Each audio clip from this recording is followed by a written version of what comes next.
Hi boy dirigoy di ko alam ba't nag-flicker ako, ang gahay ng taong bato dito. Sa ganitong sitwasyon boy kung makakita kayo ng MM at tank huwag nyo pansinin ang tank focus kalanang sa MM. Kagaya nito ay MM inuna ko.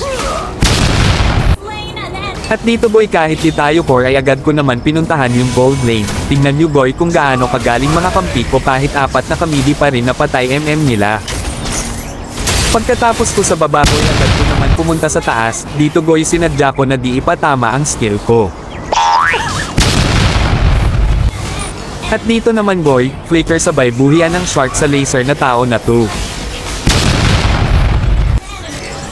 Ug diri boy grabe ang gahay ng tao na to pati shark ko boy di makadulot sa iyang kagahi.